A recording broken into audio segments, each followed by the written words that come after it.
अस्सलामुअलैकुम। सेठी से सवाल के साथ मैं हूं सैयदा आयशा नाज। मेरे साथ मौजूद हैं नजम सेठी साहब। अस्सलाम वालेकुम। नजम सेठी साहब, खिलाफ तवक्को पंजाब असम्बली की हद तक भी स्मूथ सेलिंग है। आज स्पीकर पंजाब असम्बली भी मलिक अहमद साहब मुंतखब हो गए और मरीम नवाज़ साहिबा का भी लगता है कि इंतखाब बखैर खूबी हो जाएगा। मरीम नवाज़ यहाँ पंजाब की सतह से इन हैं तो फेडरल की सतह पर शहबाज शरीफ साहब 28 को इन हो जाएंगे, उसके बाद इन हो जाएंगे। 1 या 2 फरवरी तक वहाँ भी ये प्रोसेस कंप्लीट करना होगा। और दूसरी तरफ हम देख रहे हैं कि रियासत के सरबराह के तौर पर आसिफ अली जरदारी साहब भी इन हैं। एक बंदा अगर आउट है, सब माइनस हुआ है, तो वो नवाज शरीफ साहब हैं फील्ड में, आउट ऑफ फील्ड हैं। इमरान खान साहब चले, वो तो जेल में हैं। नवाज शरीफ साहब इलेक्शंस के बाद बोले नहीं, बात नहीं की, खामोश रहे। आज वो एक college Sharif medical city and dental college उसकी तकरीब में थे, तो कोई सियासी बात उन्होंने नहीं की, कोई तबसरा नहीं किया सिस्टम के हवाले से, डेवलपमेंट्स के हवाले से। लेकिन बोले हैं या बात की है नवाज शरीफ साहब के बारे में और सिस्टम के बारे में, वो जावेद लतीफ़ साहब ने की है। तो वो क्या कह रहे हैं उस पर बाद में आपका तबसरा जानेंगे। जावेद लतीफ़ साहब इसको सेम डिज़ाइन करार दे रहे हैं 2018 से। आप इत्तेफाक करते हैं, सही कह रहे हैं? कुछ सिमिलैरिटीज़ हैं और कुछ नहीं भी हैं। पहली बात तो ये कि जो इन्होंने बात कही कि ये 3 सज़ाएँ एक साथ दे दी और ख़ुसूसन वो जो इद्दत वाली सज़ा थी, आपको याद होगा कि मेरा ये तज्ज़िया था कि इलेक्शन से पहले शायद सज़ाएँ नहीं दी जाएंगी। फिर जब मैंने देखा कि अंदर की खबर मिली कि ये करने जा रहे हैं, तो मैंने अपना फिर मौक़िफ़ चेंज कर लिया। मैंने कहा ये करेंगे जी। अच्छा, मैंने क्यों कहा था कि ये नहीं करेंगे पहले, तो फिर मैंने क्यों कहा कि ये करेंगे। बिल्कुल, पहला मेरा तज्ज़िया था कि ये गलती होगी अगर इन्होंने ऐसे किया, क्योंकि विक्टिम कार्ड हमारी तारीख़ का ये हिस्सा है कि जिसके साथ आवाम समझती है कि ज़्यादती हुई है तो हमदर्दी उसके साथ होती है, जिसे अंग्रेज़ी में कहते हैं अंडरडॉग। तारीख़ आप देख लें हमारी इलेक्शंस की और हमदर्दियों की। जब नवाज़ शरीफ को निकाला गया, आप हमारी तारीख़ देख लीजिए। तारीख़ में यही हुआ कि जब किसी के साथ ज़्यादती हुई या आवाम ये समझती है कि उसके साथ ज़्यादती हुई, तो आवाम फिर भरपूर तरीके के साथ जब भी इलेक्शन आती है तो उसको सपोर्ट करती है। 1988 to 89 and 1988 to 90 मोहतरमा बेनज़ीर पहली दफ़ा आई। उनके ख़िलाफ़ ठीक ठाक महाज बना हुआ था और उनकी कारकर्दगी भी इतनी अच्छी नहीं थी और पूरा प्रोपेगेंडा उनके ख़िलाफ़ चल रहा था, तो उनको फ़ारग कर दिया गया। जब उनको फ़ारग किया तो उनके लिए हमदर्दी नहीं थी, वो विक्टिम नहीं थी। लोगों का ख्याल था कि ये सही निकाला गया। तो नवाज शरीफ साहब आ गए, क्योंकि हमदर्दी पे नवाज शरीफ साहब के साथ थी। नवाज शरीफ साहब आ गए 90 में, और वो भी थोड़ी बहुत धांधली करनी पड़ी क्योंकि पंजाब के अंदर अभी भी पीपल्स पार्टी की क़ुव्वत थी। मगर 93 में जब नवाज शरीफ को निकाला, तो नवाज शरीफ ने उस वक़्त ये कहा था कि मैं डिक्टेशन नहीं लूँगा। याद है आपको? बिल्कुल याद। हाँ, मगर उन्होंने टक्कर ली थी इस्टेब्लिशमेंट के साथ। इस्टेब्लिशमेंट के साथ पंजाब की आवाम की बहुत हमदर्दियाँ हैं। ये पहला केस है जबकि पंजाब की आवाम ने उनके साथ हमदर्दी का इज़हार नहीं किया। उस वक्त तक इस्टेब्लिशमेंट जिसके साथ खड़ी होती थी तो लोग उसी के साथ होते थे। माइंड मेकिंग भी तो होती थी ना? माइंड मेकिंग भी होती थी, वो तो चलता रहता था। मगर वैसे भी पाकिस्तान आर्मी की जो स्टैंडिंग थी बहुत हाई थी। और स्पेशली क्योंकि 70% पाकिस्तान की फ़ौज जो है पंजाब से आती है, और तो इसीलिए पंजाब के लिए बहुत हमदर्दी थी। और फिर ये जो नेशनल सिक्योरिटी का सारा जो बयानिया है, क्योंकि जब हिंदुस्तान के साथ लड़ाई झगड़े होते हैं तो वो पंजाब के फ्रंटियर्स के ऊपर ही, बॉर्डर्स के ऊपर ही होते हैं। कश्मीर से हट के इधर आ जाते हैं, लाहौर सियालकोट में। तो वो जाहिर है कि एक पूरा फ़ौज के साथ सेंटिमेंट है। और फिर ज़्यादातर जो रिक्रूटमेंट है वो पंजाब से होती है। तो ये तो चलता रहा। अब 2018 में क्या हुआ? 2018 में ये हुआ कि मेरे लिहाज से नून लीग जीत गई थी। अच्छा। और उसको फिर हराया गया क्योंकि प्रोजेक्ट इमरान चल रहा था और इमरान खान को लाना था। तो इसलिए उस वक़्त तो ये प्रोजेक्ट के तहत सब कुछ हुआ। इस दफ़ा भी प्रोजेक्ट बना, मगर इस दफ़ा बड़ा एंटी इमरान खान प्रोजेक्ट बना। अब हुआ ये कि इमरान खान को हमदर्दी मिल गई। हमदर्दी इसलिए मिली क्योंकि इमरान खान का बयानिया बड़ा स्ट्रॉन्ग था अच्छा। और ये जब अगर ये टाइमिंग की बात थी, मैंने पहले भी बहुत दफ़ा कहा है कि अगर इलेक्शन जो है जब इमरान खान को निकाला गया या जब वो चेंज हो गया तो उस वक्त जब he lost is vote of confidence, तो उस वक्त बड़ी इसकी स्टेटस गिरा हुआ था। उस वक्त अगर इलेक्शन हो जाती तो नून लीग ने फेयर एंड स्क्वायर जीत जाना था, मगर ऐसे नहीं हुआ। आहिस्ता आहिस्ता खान साहब ने अपने आप को रीबिल्ड किया और इन हजरात ने अपने आप को डाउन किया बिकॉज जिस किस्म की इकदाम कर रहे थे। तो इमरान खान के साथ हमदर्दी बढ़ती गई, फिर उसके बाद गिरी नहीं। तो जब ये सारी इलेक्शन आई तो ये जो 3 केसेस जब इन्होंने किए, इन्होंने इसलिए किए थे, इनका ये ख्याल था कि अवाम को पता चल जाए, वोटर को पता चल जाए कि वोट ना ज़ाया करना है, इसको तो हमने छोड़ना नहीं है। ठीक है, ये पहले वाला हाँ, जैसे पहले करते थे, पहले वाला माइंडसेट वही चल रहा है। वही हाँ। चल रहा था। कहा जरा इसको टिक्का और दो, खत्म करो इसको, बिल्कुल। मैसेज चली जाए और कैंडिडेट्स को भी मैसेज दे दो कि इसको हमने आने नहीं देना, हट जाओ। मगर इन्होंने भूल गए के? कि पहली दफ़ा इन्होंने एक प्रोजेक्ट बनाया था इमरान खान का। उस प्रोजेक्ट के ऊपर 2013 से लेकर 18 तक बहुत मेहनत हुई थी। आपको याद है क्या क्या हुआ था? धरने, लड़ाई झगड़े, कंटेनर्स, लॉन्ग मार्चेस, सब कुछ। और पूरी फिर नवाज शरीफ को उड़ाया गया, और वो भी करप्शन चार्जेस के ऊपर, जिसका एक बयानिया बहुत पुराना बनाया हुआ एस्टैब्लिशमेंट ने, सियासतदानों के खिलाफ, ये वो। तो इसको टर्न बैक करने के लिए ये एक 6 महीने की बात नहीं थी जी। ये एक इतना ख़तरनाक प्रोजेक्ट इन्होंने बनाया था, इसके ऊपर इतनी मेहनत की थी एस्टैब्लिशमेंट ने। अब उसको रातों रात टर्न बैक करना इतना आसान नहीं था। और इसके दौरान एक नया डेवलपमेंट हो चुकी थी, वो सोशल मीडिया था। और खान साहब ने और इनके दो लोगों ने सोशल मीडिया मार्केट किया हुआ था, जो कि एस्टैब्लिशमेंट जब सोशल मीडिया की सोचती थी तो वो 5th वॉरफेयर सोचती थी कि इंडिया करेगा। उनको ये नहीं पता था कि 5th वॉरफेयर घर से शुरू हो जाएगा एस्टैब्लिशमेंट के खिलाफ। तो दिस इज मिल गए बुत काबे को सनम खाने। तो ये इसलिए फिर वो जो 3 जो केसेस इसके उन्होंने किए, तो अवाम ने ये सोचा कि बड़ी ज्यादती है। और वो इद्दत वाला केस जो था, वो तो खवातीन ने तो उसको बहुत बुरे तरीके से उसको सोचा कि ये क्या कर रहे हैं। हर घर के अंदर ये सवाल खड़ा हो गया था। और मुझे याद है मैंने उस वक्त भी कहा था कि ये इद्दत वाला केस जो है ये इनके गले पड़ेगा, बिकॉज सिंपैथी सारी इमरान खान को और पीने को जाएगी। तो ये नहीं होना चाहिए था। हम कंजर्वेटिव सोसाइटी हैं और हर जगह पे ये चीज़ें इश्यूज होते हैं, सबको अपना घर याद आ गया। तो ये सही कह रहे हैं कि ये इनको करना नहीं चाहिए था, ये नहीं करना चाहिए। लेकिन अब आके सिर्फ जावेद लतीफ़ साहब का ये बात कहना, ये नवाज शरीफ साहब की ज़ुबान बोल रहे हैं या इनका अपना मौक़िफ़? नहीं, देखिए जावेद लतीफ़ साहब जो हैं ये अपनी ज़ुबान ही बोलते हैं, थोड़ा ज़्यादा कड़वी ज़ुबान भी बोलते हैं।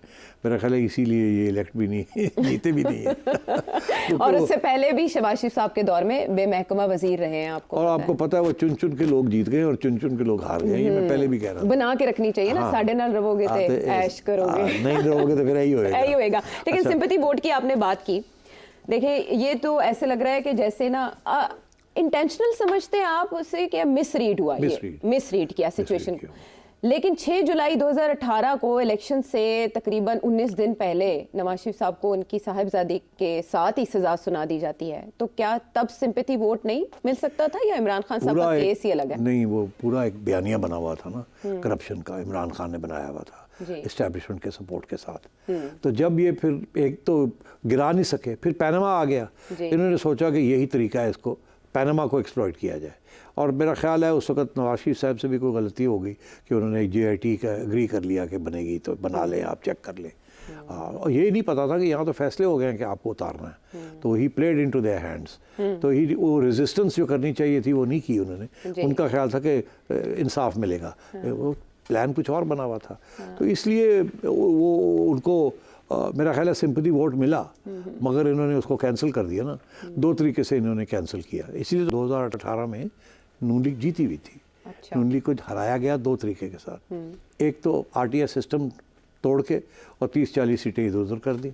अच्छा, सीधी सी बात है, ये मैं पहले दिन से कह रहा हूँ। और दूसरी चीज़ ये कि जब वो इंडिपेंडेंस आए तो फिर जहांगीर तरीन साहब और एक जहाज़ लेके फिरे और एस्टैब्लिशमेंट के साथ मिलके उन्होंने डिलीवरी दे दी सारे लोगों की खान साहब को, तो उनकी मेजॉरिटी बन गई इस तरीके से उनको, और फिर भी बड़ी मुश्किल से बनी। तो इसलिए ये मैं कहता हूँ कि इमरान खान बिल्कुल हारे हुए थे और इस्टेब्लिशमेंट के अंदर काफ़ी गुस्सा भी था खान साहब के ऊपर कि इन्होंने पार्टी अपनी ऑर्गेनाइज क्यों नहीं की, हमें इतना कुछ करना पड़ा। क्योंकि इनकी पार्टी जो थी ना वो बड़ी कमज़ोर थी in terms of pulling out the votes. Party machinery नहीं थी। खान साहब वन मैन शो थे, जहाँ वो जाते थे तो सब ठीक हो जाता था। मगर पार्टी की वो जो कारकुन होते हैं, जो बनाते हैं, रूट्स खेलते हैं। नून लीग के तो 30 साल से रूट्स बन रहे हैं, पीपल्स पार्टी के तो 30 साल से रूट्स हैं। हर उन्होंने अपने सिंध के अंदर बड़े रूट्स गहरे किए हुए, इन्होंने पंजाब में बड़े गहरे किए हुए थे। तो वो तो और खाना पिलाना और ये पूरा एक पेट्रोनेज सिस्टम है। बहुत अच्छी हाँ, है तो थी। तो इसलिए मैं समझता हूँ कि उस वक्त सिंपैथी वोट नवाज को मिला। अच्छा, मगर उसको नेगेट कर दिया गया हर तरफ। हाँ, और इस अब की बार नहीं कर सके। इस दफ़ा प्रॉब्लम बन गई। किया है इन्होंने अपनी तरफ से खान साहब के लिए, उनके खिलाफ किया है, बिकॉज बड़ा मुश्किल हो गया साहब के लिए किया। लेकिन इस बार तो जहाज भर के लाने वाले भी आउट हो गए मैदान से, यानी हाँ, उल्टी जाहिर पड़ है। गई सब इसलिए तदबीरें। और वो भी इसीलिए मेरा ख्याल है कि इनका प्लान यही था कि अभी हमें ज़रूरत नहीं पड़ेगी ये जहाज़ लाने वालों की। ठीक है, तो इसमें तो बताओ किस्मत के धनी हैं इमरान खान साहब। अच्छा, ऐसे में जब ज़्यादा बखेड़ा हो जाए कि आवाज़ें धांधली की इतनी उठ रही हैं, तो बिलावल भुट्टो जरदारी साहब ने तो दावत दे दी है कि जिसने जो एहतजाज कर रहे हैं आए हम बैठ के बात कर लेते हैं। लेकिन जब पिंड में बड़ा मसला हो जाए ना, पुआड़ा पड़ जाए, तो एक चौधरी उठता है तो वो सबको पंचायत में बिठाता है इकट्ठे और कहता है कि चलो जी सुलह सफाई करो, लड़ाई माफ़ करो। अब कुछ ऐसे लोग हैं जो ये सजेस्ट कर रहे हैं मुक़्तदरा को कि आप ना हाथ बढ़ाएं सुलह का आगे और सबको साथ लेकर चलें।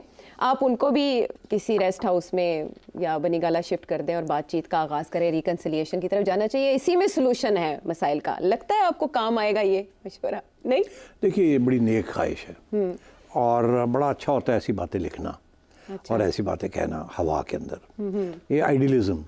और ये जब लोग इदारिये लिखते हैं ना तो उस किस्म की चीज़ें लिखते हैं, काश के ऐसे अगर हो जाए तो मुल्क चल पड़ेगा, अगर ऐसे हो जाए तो सब इकट्ठे हो जाए। अच्छा। अरे भाई, सियासत में कोई इकट्ठा नहीं होता, मफाद होते हैं और ज़ाती मफाद होते हैं और पार्टी के मफाद होते हैं। कोई कौम और मुल्क का मफाद नहीं होता उस वक्त। जैसे पाकिस्तान और अमेरिका रिलेशंस के अंदर कोई दोस्ती नहीं है, आप जो मर्ज़ी कह लें, वो अपने रियासत के मफाद सामने रख के आपके साथ नेगोशिएट करते हैं और आप भी ऐसे ही करते हैं। सियासी जमातें भी ऐसी करती हैं, वो अपने मफाद, ज़ाती लीडर का और पार्टी का मफाद सामने रखते हैं। वो ये नहीं देखते कि मुल्क के लिए अच्छा है, ये मुल्क के लिए ही अच्छा नहीं है। This is the nature of the democratic game.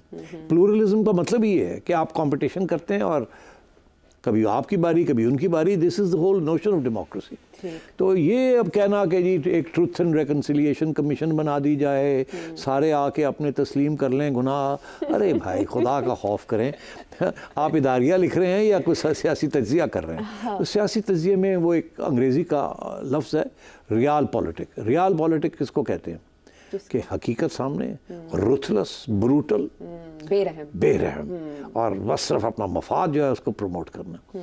तो उसके अंदर तो कट थ्रोट होता है बिल्कुल, और यही सियासत होती है, हर जगह पे ऐसी होती है। सिर्फ ये नहीं कि हमारे यहाँ ऐसी है, हर जगह पे ऐसी होती है। अच्छा, लेकिन इसमें बार बार 1977 का भी हवाला दिया जाता है, आपने भी दिया कि सिचुएशन कमो बेश वैसी थी इलेक्शन से पहले और इलेक्शंस के बाद भी अभी एहतजाज तो चल रहा है।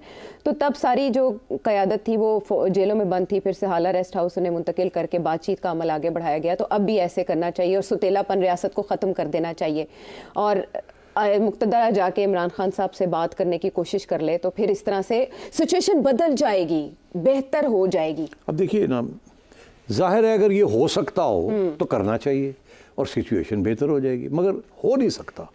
अब क्यों नहीं हो सकता, मैंने अभी आपको एक्सप्लेन किया है कि इसमें अगर ऐसी चीज़ होती है तो फ़ायदा इसमें इमरान खान का होगा, बाकी किसी का नहीं होगा, क्योंकि वो इस वक्त नुकसान में है। तो उनको आप रिहेबिलिटेट करेंगे ना, उसके बगैर तो ये काम आगे नहीं चलेगा। बेसिकली ये होगा हुकूमत उनको देनी पड़ेगी और फिर वो अपनी शराइत पे आएंगे, जाहिर है आप जब उनके पास। और ये वो साहब हैं जिन्होंने पूरा आपके खिलाफ साजिश की, 5 साल आपको गिराने की कोशिश की, जब आप पार्लियामेंट में भी आए तो आपको जेलों में डालने की कोशिश की, और उनका तो एजेंडा यही है वन पार्टी रूल। वो तो कहते थे ना ख़त्म करो इन सबको, जेलों में डालो। वो तो अब बात आ गई ना कि बाजवा साहब को भी यही कहा था, और वो खुद कहते हैं कि मैंने कहा था इनको अंदर करो और ख़त्म करो इनको। तो वो वहाँ आके मसला बन गया था। तो खान साहब is in no mood for reconciliation. अगर उनका ये मूड होता तो अभी तक बहुत सी बातें शुरू हो जाती। और ये अभी तक यहाँ तक बात ना पहुँचती, वो रेकन्सिलिएशन जो है वो बाजवा साहब के साथ ही कर लेते, उस वक्त ही कर लेते और अपनी टर्म पूरी कंप्लीट कर लेते। तो वो तो खान साहब रेकन्साइल करने के लिए तैयार नहीं है। अब जो उन्होंने लोग सेलेक्ट किए हैं जी, आपने देख ही लिया, उधर गंडापुर साहब को ले आए हैं लड़ाई झगड़े करने के लिए, शेर अफजल मरवत साहब इधर शेर अफजल मरवत साहब हर रोज कोई ना कोई, अली बैरिस्टर अली जफर साहब तो थोड़े चिचा रहे हैं, बेचारे वो दोनों फारग हो जाएंगे। अच्छा? वो एक साहब को तो फारग कर दिया, वो शरीफ आदमी निकले हैं। अब बैरिस्टर साहब भी सोचो में पड़ गए, यार मेरे नाल की होने लगा, तो मेरा ख्याल है वो भी 1-2 दिन की गेम है, वो भी शायद फारग हो जाए, तो फिर कोई और ढूंढेंगे जो कि लड़ाई कर सके। खान साहब लड़ने के मूड में है, और वो इसलिए लड़ने के मूड में, वो पहले दिन से लड़ने के मूड में थे, वो तो मानते ही नहीं किसी और को, तो आप उनके साथ बात करेंगे। ये तो ऐसे है जैसे आप इजराइलीज को कहें कि आप ट्रुथ एंड रिकन्सिलिएशन कर लें फ़लस्तीनियों के साथ, और आप उनका फ़लस्तीन उनको दे दें और ये कर दें। जी। तो ये बिल्कुल उस किस्म की बात है। तो जब ये मामलात हैं तो आगे अपीलों में जा चुके हैं, इमरान खान साहब भी, उनकी अहलिया बुशरा बीबी भी तोशा खाना में अपील लेकर जा चुके हैं। फिर 190 मिलियन पाउंड केस में 27 फरवरी को फर्द जुर्म भी आयद होने जा रही है। मामलात थोड़े लचक की तरफ जाएंगे या अभी मजीद सजाएं? कोई लचक नहीं होगी खान साहब के लिए, एस्टैब्लिशमेंट बिल्कुल नहीं करेगी, उस वक्त तक नहीं करेगी जब तक मजबूर ना हो जाए। अभी बिल्कुल मजबूर नहीं है वो, अभी तो वो अपना उनका सिलसिला चल रहा है, गवर्नमेंट्स बनने जा रही हैं, IMF वापस आ रहा है, तो कोई मजबूरी नहीं है। अच्छा। और पूरा इरादा उनका ये है कि खान साहब को जेल में रखना है और PTI को कुचल के रखना है, और अगर KP में गड़बड़ करने की कोशिश की तो गवर्नर रूल लगा के सख्ती के साथ सबको जेलों में। तो मतलब एजेंडा तो ये है। ठीक है। और ये जो हुकूमतें बन रही हैं, इनको ये कहा जाएगा तुसी फिक्र ना करो, असी आप पे हैंडल कर लांगे, खान नूं असी हैंडल करांगे, तुहानूं हैंडल करने की जरूरत नहीं है। तुसी अपना कारोबार करो, साढ़े जेडे मुश्किल फैसले ने वो करो, जो हम आपको कहते हैं ये करें वो आप करें, मईशत को चलाएं और जो भी करना है वो करें, IMF को लेके आएँ और forget about Imran Khan, we'll deal with Imran Khan. Imran Khan के साथ कोई नरमी नहीं होनी, इस एस्टैब्लिशमेंट में नहीं करनी। ये उस वक्त नरमी होगी, मैं आपको बता दूँ, उस वक्त होगी जब ये जो सारा सिलसिला बनाया है किसी वजह से ये कोलैप्स कर जाए, फिर ऑप्शन सोचने पड़ेंगे कि क्या करना है। हो सकता है एक ऑप्शन ये हो कि फिर सबके साथ सबको फारग किया जाए, फिर सोचेंगे कि ये चल सकता है नहीं चल सकता, इंटरनेशनल कम्युनिटी बात मानेगी नहीं मानेगी, अपनी बेइज्जती होगी कि नहीं होगी, और इस्टेब्लिशमेंट की क्रेडिबिलिटी पे दाग लगेगा नहीं लगेगा, एट्सेट्रा एट्सेट्रा। और फिर इस्टेब्लिशमेंट के अंदर भी तो प्रेशर्स है ना, अंदर भी तो है ना। इमरान खान का सपोर्ट सिर्फ आवाम में नहीं है, इस्टेब्लिशमेंट के अंदर भी है, जुडिशरी के अंदर भी है, सिविल सर्विस के अंदर भी है। तो ये कोई ऐसी बात नहीं है कि जिन आपके खान साहब सिर्फ आवाम में इस दिलों में बैठे हुए हैं, वो और भी बड़ी जगह पे बैठे हैं। वो सारी जगह पर भी तो आवाम ही है ना। वेल यू कैन से कि आवाम है, बट नहीं, आवाम से हमारा मुराद वो खवास है। हाँ, वो खवास है। बिल्कुल ठीक है। अच्छा, पहुंच गए इस पे। और तो वो सिचुएशन अगर आई किसी स्टेज पे तो फिर मजबूरी के तहत बात करनी पड़ेगी, मगर वो मजबूरी अभी नजर नहीं आ रही। वो अभी तो ये सिलसिला चल रहा है ना, लोगों ने फड़ के अंदर करते पे ने, जड़ा गड़बड़ कर देन ले जाते हैं, सॉफ्टवेयर अपडेट करके बाहर आ जाते हैं, तो वो चीमा साहब की मिसाल अभी नहीं, मतलब है कि अगर आप और हम भी आगे निकल गए तो हमारा भी सॉफ्टवेयर अपडेट हो जाएगा। चीमा कहेगी मैं चट्टा साहब का सॉफ्टवेयर। अच्छा, उसके ऊपर अभी कोई और डेवलपमेंट नहीं हुई? वो जो आपका एनालिसिस था, हम इंतजार में बैठे कि क्या होगा। हाँ, पता तो चले कि निकला क्या, उससे क्या मिला, या वही जो सेठी साहब का एनालिसिस था वही सच होता दिखाई देगा। एक ब्रेक के बाद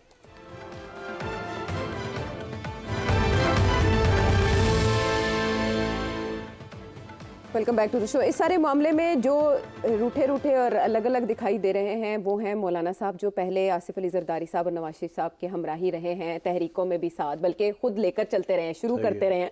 लेकिन अब की बार है वो रूठे और मुस्लिम लीग नून को उन्होंने ट्राई भी कर लिया, इसहाक डार साहब की तरफ से जवाब भी आ गया, लेकिन मौलाना साहब की जमात कह रही है कि हमने आपको पहचानने में गलती कर दी।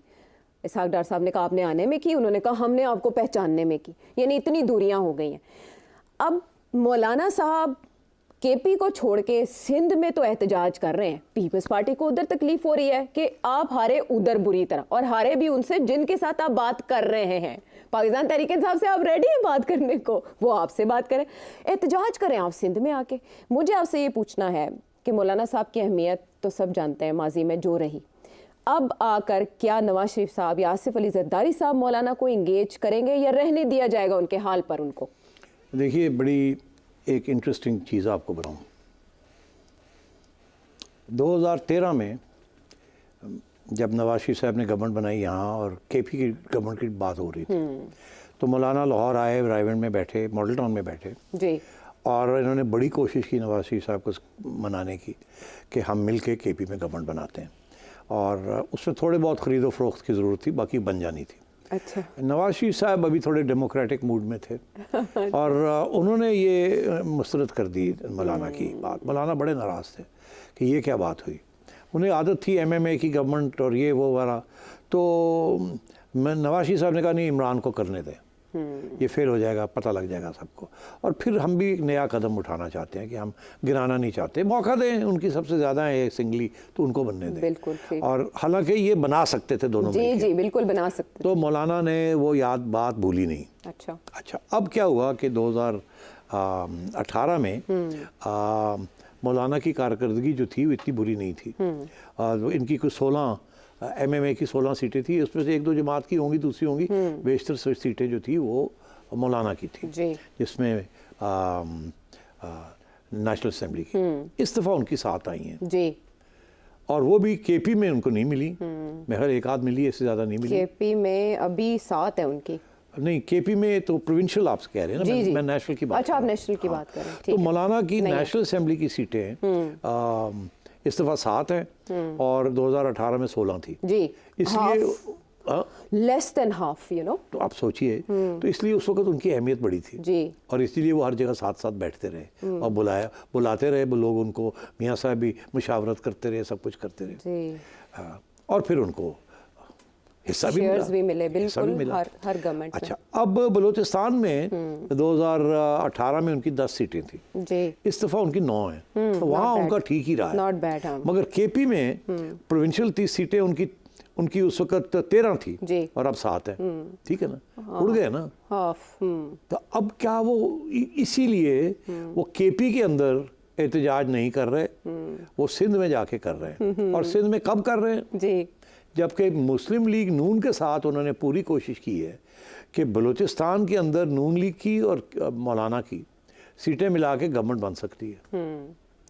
मुस्लिम लीग नून की मेरा ख्याल 11 है जी, और मौलाना की हैं 9 है ना, बलूचिस्तान में मौलाना की 9 है, बलूचिस्तान में मौलाना की 9 है और उनकी भी शायद 9 या 10 है। मुस्लिम लीग नून की ज़्यादा है। हाँ, तो थोड़ी ज़्यादा 11 है। जी, तो देखिए 20 तो हो गई, तो 4-5 और सीटें चाहिए ना इनको, तो वो इधर उधर से मिल सकती हैं अगर ये कोशिश करते हैं। मगर नून लीग ने ना कर दी इनको, ये गए ना बात जी, करने। बिल्कुल इसहाकदार साहब वो से। क्यों की? क्योंकि नून लीग ने फैसला पहले कर लिया था कि ये पीपल्स पार्टी के साथ हमने डील करनी है, और वो पीपल्स पार्टी के साथ डील इसलिए करनी है क्योंकि सेंटर में हमें पीपल्स पार्टी की जरूरत है। बिल्कुल ठीक है, ठीक है ना, फेयर डील है। तो इसलिए नून लीग की मजबूरी थी कि वो मौलाना के साथ नहीं डील कर सकते थे। जी, तो अब रह गया पीपल्स पार्टी, मौलाना नाराज होके आ गए।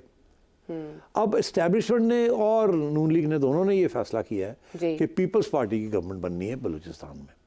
अच्छा, ठीक है। ठीक है ना, तो जरदारी साहब के जिसे कहते हैं ना स्क्रैचिंग हिज बैक। अब मौलाना चले गए हैं सिंध में एहतजाज करने। जी, KP में नहीं कर रहे, पंजाब में नहीं कर रहे, कहीं और नहीं कर रहे, वो कराची में जाके एहतजाज कर रहे हैं। क्यों? जी, सिंध में भी ज़ीरो है उनकी।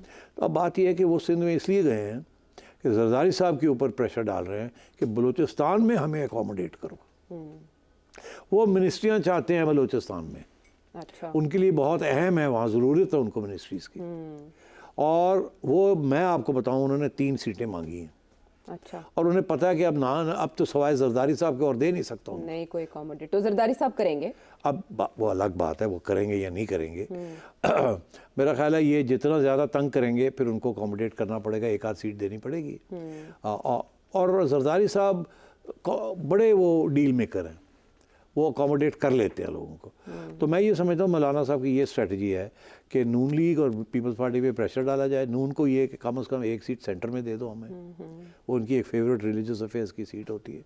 और बलूचिस्तान में वो तीन एक सीटें मांग रहे हैं, मेरा ख्याल है जरदारी साहब 1 या 2 दे देंगे तो ये सारा ख़त्म हो जाएगा। तो ये बिल्कुल मौका परस्ती है और बड़े पॉलिटिकल टैक्टिक्स हैं। इसीलिए सिंध में जाके एहतजाज करने का तो कोई जवाज़ नहीं बनता, अलबत्ता सिर्फ ये है कि हम तंग करेंगे आपको। हाँ, लेकिन तुक समझ आ गया हमें कि वो सिंध को क्यों टारगेट सिंध में बलूचिस्तान लेने के लिए जी, ठीक है, वो जरदारी साहब पे प्रेशर के लिए। जब जरदारी साहब का जिक्र आ ही रहा है तो जरदारी साहब के दौर में जो चीज़ें चली वो ईरान पाकिस्तान गैस पाइपलाइन मंसूबा, कब से शुरू हुआ और कहाँ तक गया, लेकिन अब उस पर जो डेवलपमेंट आ रही है, ये एक $multi-billion प्रोजेक्ट है, लेकिन मुकम्मल पाकिस्तान की वजह से नहीं हो सका, जिसकी वजह से ईरान ने 3 नोटिस पाकिस्तान को भिजवाए हैं। लेकिन अब ज़रा मामले को पाकिस्तान मुसालहत की तरफ लेकर जा रहा है कि आप हम पे इतना जुर्माना ना आयद करें कि हम दे ही ना पाए, हम पहले लोन की तरफ जा रहे हैं। सेठ साहब, क्या वजह है कि पाकिस्तान अपने मफाद के मंसूबों को मुकम्मल नहीं कर पाता, बार बार तात्तुल आता है, तसलसल नहीं रहता? हाँ, ये जो ईरान पाकिस्तान पाइपलाइन है, ये बड़ा इंटरेस्टिंग केस है। अगर 2 मिनट हो तो मैं श्योर 5 मिनट हैं आपके पास। 5 मिनट है। हाँ। तो सिचुएशन ये है कि ये 90s में ये बात डेवलप हुई थी, मिड 90s में, 90 की दिहाई में जी। उस वक्त 2 पाइपलाइंस की बात हो रही थी। एक थी तुर्कमेनिस्तान से लेके पाकिस्तान और इंडिया तक, और एक थी ईरान से लेके पाकिस्तान और इंडिया तक। दोनों बड़ी फीजिबल थी बिकॉज सबसे ज़्यादा डिमांड गैस की इंडिया में थी, तो वो दोनों को लिंक करना चाह रहे थे, अफगानिस्तान पाकिस्तान इंडिया एंड इधर से पाकिस्तान इंडिया। ओके। तो इसलिए ये बात डेवलपमेंट शुरू हो गई। उस वक्त अमेरिका का कोई ऑब्जेक्शन नहीं था, ईरान के साथ ये इस किस्म के तलक़ात नहीं थे कि सैंक्शंस लग जाएंगे, ये हो जाएगा। तो ये सारी बातें शुरू हो गई, मगर ये बात आगे नहीं बढ़ी बिकॉज पैसे काफ़ी चाहिए थे, पैसे पूरे हो नहीं रहे थे, कंसोर्शियम नहीं बन रहे थे, और अफगानिस्तान के अंदर सिविल वॉर चल रही थी, तो इसलिए वहाँ से पाइपलाइन लाना मुश्किल था। वो तापी की पाइपलाइन रह गई, और ये पाइपलाइन फिर 2009 में जाके किसी कंक्लूजन पे पहुंची, और उस स्टेज पे इंडिया ने कहा हम पुल आउट करते हैं, और ये आईपीआई से आईपी रह गई। ठीक है, रीजंस क्या इंडिया के पुल आउट? इंडिया ने ये कहा था कि ये पाइपलाइन जो है पाकिस्तान के बलूचिस्तान एरिया से जाएगी, और बड़ी इनसिक्योरिटी और इंस्टेबिलिटी है वहाँ, एक इसलिए हम रिस्क नहीं ले सकते कि डिपेंडेंट हो जाएं इसके ऊपर। और दूसरा ये कि पाकिस्तान के साथ तो हमारे तल्लुकात कभी ठीक ही नहीं होते, फ्लक्चुएट, वो ऊपर नीचे चलते हैं, और कल को अगर ये पाइपलाइन पाकिस्तान ने अपनी जगह पे रोक ली हमें गैस से, तो हम तो पूरे डिपेंडेंट हो जाएंगे। तो इसलिए हम तो इतनी बड़ी रिस्क नहीं ले सकते। ठीक है। तो इसलिए उन्होंने कहा कि हम ईरान से डायरेक्ट खरीद लेंगे, not by pipeline but by containers and ships, वो हम ले लेंगे, लिक्विफाइड गैस ले लेंगे, दूसरी ले लेंगे, मगर और ऑयल ले लेंगे, अपना कर लेंगे, मगर ये हम पाकिस्तान के जरिए नहीं लेंगे। ठीक है, इसलिए वो तो रह गया, अलग हो गया। जब ये हुआ तो उसके बाद हमने 2009 में जरदारी साहब की हुकूमत थी, जरदारी साहब ने जाके कहा कि जी हम ये पाइपलाइन ईरान पाकिस्तान बनाते हैं। ठीक है। ये 1800 किलोमीटर की पाइपलाइन है, कोई 1000 किलोमीटर ईरान की साइड पे है, 750-800 के करीब हमारी साइड 781 हमारी साइड पे। और तो ये फैसला हुआ कि ठीक है जी हम करते हैं। अच्छा, उस वक्त उम्मीद ये थी कि कंसोर्शियम बन जाएगा जिसमें ज़्यादातर अमेरिकन कंपनीज ही होती हैं, और ये आएंगी और ये पाइपलाइन हमारी बिल्ड कर देंगी, उधर ईरान अपना करेगा। ठीक। मगर हुआ ये कि उस वक्त के बाद ईरान और अमेरिका के तल्लुकात ख़राब होने शुरू हो गए। ओके। और जैसे वो ख़राब होने शुरू हो गए तो अमेरिका ने आहिस्ता आहिस्ता सैंक्शंस लगानी शुरू कर दी, और अमेरिका ने कहा कि जो भी बंदा, अब पाकिस्तान को ये कहा कि अगर आप ये पाइपलाइन बनाएंगे तो हम आप पे सैंक्शंस लगा देंगे। अच्छा। यहाँ तक कि हमें ये कहा कि आप तेल भी नहीं खरीद सकते ईरान से, आप तेल भी नहीं खरीद सकते ईरान से, सैंक्शंस लगनी शुरू हो गई इन ड्यू कोर्स। अब जरदारी साहब ये साइन कर बैठे थे कि इसको आगे बढ़ाना है, तो फिर ये 2013 में फिर इसके ऊपर कारकर्दगी हुई, काम हुआ, और कुछ पाकिस्तानियों ने कहा कि इसको अमेंड करें, ये करें, वो करें। और 2019 में जब इमरान खान साहब थे तो इन्होंने फिर जाके एक हमाकत की, और जाके इन्होंने फिर से रीनेगोशिएट करके और अंगूठे लगाने शुरू कर दिए। Renegotiate for what? वो जी कि पहले ही इन्होंने कोशिश की कि किसी तरीके से निकल जाए, खिसक जाए, और उसके बाद फिर उन्होंने पकड़ लिया और यहाँ से कहा तुम नहीं निकल सकते, हम तो ये कर देंगे, वो कर देंगे। तो उन्होंने कहा चलो टाइम बाय कर लेते हैं, अमेरिका के साथ तल्लुकात किसी वक्त ठीक हो जाएंगे, ईरान के, अमेरिका के, या हमारे और अमेरिका के, तो कोई प्रॉब्लम नहीं, अभी तो इसको बात को आगे चलाते हैं। तो इन्होंने बात आगे चलाने के लिए और वो पेनल्टी से बचने के लिए 1-2 और सिग्नेचर्स कर दिए। अब वो गले पड़ गया, वो वक्त आ गया, वो ईरानियंस कह रहे हैं कि बहुत मजाक हो गया, $18 अरब कह रहे हैं पेनल्टी दे। वो कहते हैं कि अब आप शुरू करो, नहीं तो हम ले जा रहे हैं। इन्होंने इंटरनेशनल कंसल्टेंट्स को चेक किया, उन्होंने आगे इनको कहा कि ये तो सही है, पेनल्टी तो पड़ जाएगी आप। अब अभी ये रिको दिक से हटे हैं, जहाँ आपको पता है कितने अरब डॉलर्स की इनको डज लगी है, $7 अरब की देनी पड़ गए, मगर वो जाके बना तो था 12-15 अरब डॉलर का खाता, और वो भी ये हार गए थे। फिर ये नेगोशिएशन में गए, रोने धोने किए, माफिया मांगी, IMF को कहा बचाओ, अमेरिका को वो बचाओ, नहीं तो ये तो उड़ गई थी, सारा मुल्क उड़ गया था। और वो एक जज साहब इफ्तिखार चौधरी साहब की वजह से हमाकत हुई थी। लेकिन बात ये है कि वो तो नहीं आते कटहरे में, किरदार पाकिस्तानी कौम भरती है, जो भी महंगाई होती है। ये है कि ये अब फंस गए हम जी, अब ये फिर टाइम गेन कर रहे हैं। अब ये कह रहे तक हैं, हाँ चला अब ये कह रहे हैं जी कि हम शुरू कर करते लेंगे, हैं, कर हम लेंगे। पहले फंड्स कहाँ से आएंगे? ग्वादर तक लेके आएंगे जी। और इन्होंने साथ साथ ग्वादर 180 किलोमीटर फ्रॉम जी, ईरान, इतनी, और बाद में फिर इसको एक्सटेंड करेंगे जी। और जिसकी ये खुश करने की कोशिश कर रहे हैं कि हम शुरू कर रहे हैं। अब मगर इन्होंने साथ साथ अमेरिका को भी अप्लाई कर दिया है कि जी, ये निगरानों ने किया है ना, निगरानों ने कर दिया है। और आने वाली अब गवर्नमेंट निगरान साहब और को गया मार गए हैं। ठीक है। ठीक है ना। अब वो जो नई गवर्नमेंट आएगी और इतने गले पानी चढ़े होएगा, गैस चढ़ी होएगी कि उन बनाओ, और अगर कोई गड़बड़ हुई, इन्होंने बनानी शुरू की तो अमेरिका ने हाँ ना ऐसे किया तो IMF भाग जाएगी। एक बात बताएं, अमेरिका पाकिस्तान के लिए इतना ज़रूरी क्यों है, गले का फंदा क्यों है, जब इराक के लिए नहीं है, जब तुर्की के लिए नहीं है, इंडिया के लिए नहीं है, जापान और चीन के लिए नहीं है, पाकिस्तान के लिए क्यों? बिल्कुल इसलिए कोई पाकिस्तान की ज़रूरत ही नहीं है उनको। अब उनको आपकी ज़रूरत थी अफ़गानिस्तान के लिए। अफ़गानिस्तान आपने तो बड़ी खुशी का इजहार किया था जब उनकी पिटाई हुई थी अफ़गानिस्तान में। 20 साल आपने उनके 20 अरब डॉलर लेके और आपने तालिबान को पाला और फिर अमेरिका के ख़िलाफ़ छोड़ दिया कि पै जाओ, और जब वो उनको मार मार के तालिबान ने निकाला तो आपने कहा गुलामी की जंजीरें आपने तोड़ कहा डाली। गुलामी की, खान साहब ने कहा गुलाम, और ऐसी नहीं तैसी।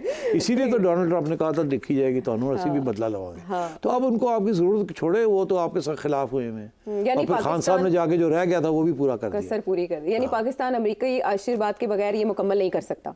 और अगर अमेरिका ये इनको इजाज़त नहीं देगा तो ये मर जाएंगे, इनका बड़ा बुरा हाल हो जाएगा, ये फिर भीख मांगनी शुरू हो जाएगी। बिकॉज अगर इन्होंने ये कर दिया और अमेरिका ने सैंक्शंस लगा दिए तो फिर तो ये पाइपलाइन ही नहीं बनेगी। और ईरान जो है वो कहता है कि हमें नहीं पता सैंक्शंस, नो सैंक्शंस। ठीक है। तो फिर ईरान के साथ भी तल्लुकात ख़राब हो जाएंगे और ये एक और नया ड्रामा शुरू हो जाएगा। और आप सोचें रेकोडिक से कितनी मुश्किल से हम निकले हैं। $6 बिलियन की हमें डस पड़ी है और सारी की सारी माइंस हमने दे दी। और IMF के होते हुए पाकिस्तान ये काम कंटिन्यू भी नहीं कर सकता, बड़ा मुश्किल है। तो अब जो अगली गवर्नमेंट आएगी ना तो उस फंदा यहाँ पहले से बिल्कुल फंदा होगा और वो गैस यहाँ तक आई होगी, जो मुआहदा है वो ही गले पड़ेगा। वापस आते हैं ब्रेक के बाद।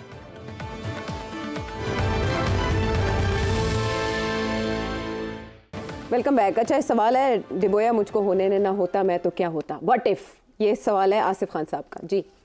2017 में नवाज शरीफ की हुकूमत ख़त्म करके इमरान खान को पाकिस्तान पर मुसल्लत किया गया। अगर उस वक़्त इमरान खान को पाकिस्तान पर मुसल्लत ना किया जाता तो आज 2024 में पाकिस्तान के हालात किस तरह के होते? देखिए मुस्लिम लीग का तो ये बयानिया है, मियाँ साहब तो पता नहीं 100 दफ़ा कह चुके हैं मुझे क्यों निकाला, पहली बात। और ये कि अगर ना निकालते तो अब बड़ी खुशहाली होती, ये उनका बयानिया है। अब वो खुशहाली क्यों निकाला तो हमने बहुत दफ़ा डिस्कस कर लिया है। खुशहाली कैसे होती या नहीं होती, इसके भी दो पहलू हैं। एक पहलू तो ये है कि मियाँ साहब डेवलपमेंट का काम कर रहे थे, उनका तो है एजेंडा यही है कि सड़कें बनाओ, मोटरवेज बनाओ, कनाल्स बनाओ, ये करो, डैम्स बनाओ, ये सारा एजेंडा है। मगर पैसे जिसे कहते हैं ना, जो उन्होंने कहते हैं दाने मुकदे पैसन, ठीक है, और कर्जे लेने पड़ रहे थे। अच्छा। और मियाँ साहब के ज़माने में ठीक ठाक कर्जे लिए गए, जो कि ये नहीं कि थोड़े कर्जे थे, काफ़ी कर्जे लिए गए, और स्पेशली सिपैक के लिए, जो कि आजकल अब हमारे गले पड़े हुए हैं।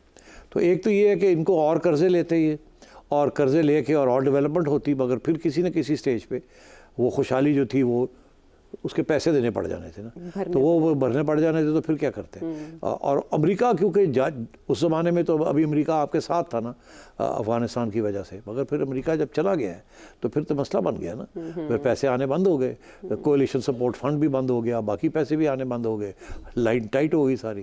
तो एक मोमेंटम ज़रूर था इकॉनमी का, और वो मोमेंटम ज़रूर जारी रहता, मगर उसके जो मसाइल बनने आ रहे थे बाद में वो शायद आज जाके फिर भुगतने पड़ते कि जी इमरान खान साहब जब आ गए तो वो जो कुछ हो भी रहा था वो भी बंद हो गया, और कर्जे और फजूल किस्म की खर्चियाँ शुरू हो गई, और कर्जे और लेने शुरू कर दिए, और कोई डेवलपमेंट नहीं हुई। लेकिन वो कह रहे हैं जाते जाते हम अच्छी सतह पर छोड़ के गए इक़्तिसादियात को, अच्छे इंडिकेटर्स थे। नहीं, कोई नहीं। वो देखिए ना, खान साहब की बदकिस्मती ये है कि कोविड हो गया, कोविड 2019 जिसकी वजह से फिर काफ़ी नुकसान हुआ, तो वो भी कुछ बदकिस्मती थी। 2 साल उसके बाद वो इकोनॉमिक ग्रोथ रेट गिर गया, टैक्सेस नहीं कलेक्ट हुए, मईशत बैठ गई, and so on and so fourth. ठीक है, यानी ये इस किस्म की सिचुएशन थी। बहुत से फैक्टर्स यानी कि इन्वॉल्व होते हैं सिचुएशंस में, जिनको का चाहिए जब एनालिसिस हो रहा होता है। एक और बड़ा दिलचस्प सवाल है फैसलाबाद से ज़हीर अहमद साहब का।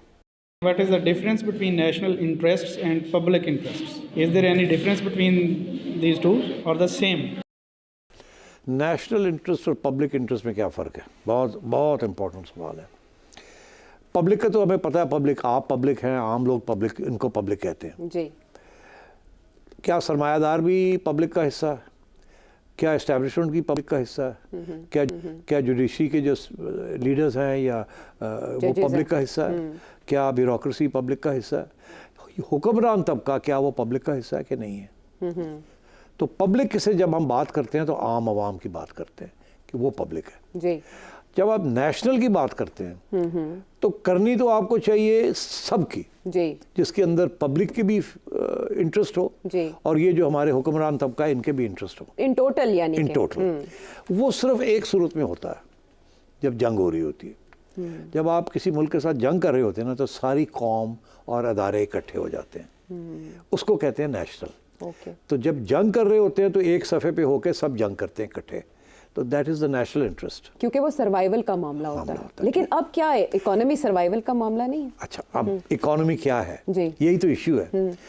इशू ये है कि इस वक्त जिसको हम कहते हैं कि ये नेशनल इंटरेस्ट में हम इकदाम कर रहे हैं इकोनॉमी है, क्या ये इससे पब्लिक के कोई इंटरेस्ट है इसमें कि नहीं है? बात ये है कि अगर तो पब्लिक को इसमें से कुछ मिलेगा, ये जो सख्त इकदाम होने जा रहे हैं, तो फिर तो आप कह सकते हैं कि ये नेशनल इंटरेस्ट है। मगर अगर इसमें सिर्फ हुक्मरान तबके को इसका इम्पैक्ट होगा और अच्छा उनके लिए कोई बुरा नहीं होगा, बुरा जो है वो आवाम के लिए होगा, तो फिर ये नेशनल इंटरेस्ट नहीं होगा। ये फिर ये जो होने जा रहा है ये पब्लिक के ख़िलाफ़ होने जा रहा है। इसको ये कहना कि ये नेशनल इंटरेस्ट है, ये मैं समझता हूँ गलत बात है। अलबत्ता नेशनल इंटरेस्ट एक सूरत में है कि अगर हम कुछ इकदाम नहीं करते जो IMF कह रहा है, तो IMF पैसे नहीं देगा। अगर पैसे नहीं देगा तो डिफ़ॉल्ट हो जाएगा। डिफ़ॉल्ट हो जाएगा तो सारे लगे जाएंगे, बिल्कुल नेशनल इंस्टीट्यूशंस भी लगी जाएंगी, उनको भी पैसे नहीं मिलेंगे चलने के लिए, और आम आवाम और दब जाएगी। तो उस सिचुएशन में इसको नेशनल इंटरेस्ट आप कह सकते हैं। अच्छा। मगर सवाल ये है कि क्या आप जो इक़दाम करने जा रहे हैं ये इसका बोझ किसके ऊपर पड़ेगा? अगर तो बोझ हुक्मरान तबके के ऊपर पड़ता है तो फिर इसको आप कह सकते हैं कि हुक्मरान तबके ने सेक्रीफाइस की है, कुर्बानी की है, ताकि पब्लिक के ऊपर इतना बोझ ना पड़े। ठीक, क्योंकि हुक्मरान तबका तो अमीर है ना, खाता है, पीता है, कर भी सकते हैं, वेल्थ टैक्स लगाएं उन पे, और वो बहुत कुछ कर सकते हैं। जेबें खोले ना थोड़ी बहुत, खजाने अपने सारा आवाम के ऊपर क्यों बोझ डाल रहे हैं? तो या तो फिर मैं इसको कहूँगा कि ये नेशनल इंटरेस्ट में हो रहा है। ये कहना कि अगर हम ये नहीं करेंगे तो डिफ़ॉल्ट हो जाएगा, तो सारे मारे जाएंगे, वो अपनी जगह पे। मगर बात ये है कि आप अगर ये करने जा रहे हैं तो मेहरबानी करें, इसको ट्रू नेशनल इंटरेस्ट करें, पब्लिक के ऊपर बोझ ना डालें, अक्रॉस द बोर्ड अपने ऊपर बोझ डालें, अपनी जेब काटे। आपने 70 साल याशी की है, लूटमार की है सारे इदारों ने, जो सब ने, और आवाम को कुछ नहीं मिला। क्या मिला आवाम को? आप सारे सोशल इंडिकेटर्स देख लें, आवाम को कुछ नहीं मिला, बल्कि आवाम को कहा जाता है कुर्बानी दे। अच्छा, और आवाम कुर्बानी किस चीज़ की दे? वो तो ऑलरेडी पेट काट चुके हैं उनका। तो इसलिए मैं ये समझता हूँ कि आज जो डिबेट हो रही है और ये नेशनल इंटरेस्ट को डिफाइन फिर से करने की ज़रूरत है।